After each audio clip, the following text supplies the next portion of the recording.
ভাৰত বিৰোধী জৰ্জ চৰ্চৰ সৈতে অসমৰ এজন সাংসদৰ গোপন সম্পৰ্ক আছে। মুখ্যমন্ত্ৰী ডক্টৰ হিমন্ত বিশ্ব শৰ্মাৰ এই মহাবিস্ফোৰণ অসমৰ এজন সাংসদৰ সৈতে সদায় ভাৰত বিৰোধী স্থিতিলৈ ভাৰতৰ ৰাজনীতি আৰু অৰ্থনীতিক ক্ষতিগ্ৰস্ত কৰিব বিচৰা আৰু সদায় ভাৰত চৰকাৰৰ বিৰোধিতা কৰি অহা জৰ্জ চৰ্চৰ সৈতে গোপন সম্পৰ্ক আছে। মুখ্যমন্ত্ৰী শৰ্মাই কয় যে অতিমাত্ৰা বিতৰ্কলৈ মই সোমাব বিচৰা নাই বাবেই বিতংকৈ ক'বলৈ খোজা নাই। ব্যক্তিগত আক্ৰমণ কৰাৰ মোৰ ইচ্ছা নাই বাবেই নাম ক'ব নোখোজো।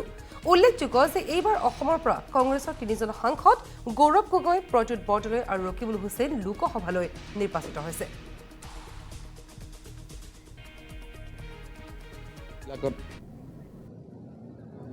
মই আৰু এইবিলাকত বহুত বিতৰ্কত যাব নোখোজো কাৰণে জৰ্জ চৰেছৰ লগত লিংকতটো অসমৰ সংসদ এজনো আছে। মই আৰু বহুত ব্যক্তিগত হয় কাৰণে এইবিলাকত মই যাব নোখোজো। মই আৰু এইবিলাকত বহুত বিতৰ্কত যাব নোখোজো কাৰণে জৰ্জ চৰেছৰ লগত লিংকতটো অসমৰ সংসদ এজনো আছে। মই আৰু বহুত ব্যক্তিগত হয় কাৰণে এইবিলাকত মই যাব নোখোজো। মই আৰু এইবিলাকত বহুত বিতৰ্কত যাব নোখোজো কাৰণে জৰ্জ চৰেছৰ লগত লিংকতটো অসমৰ সংসদ এজনো আছে।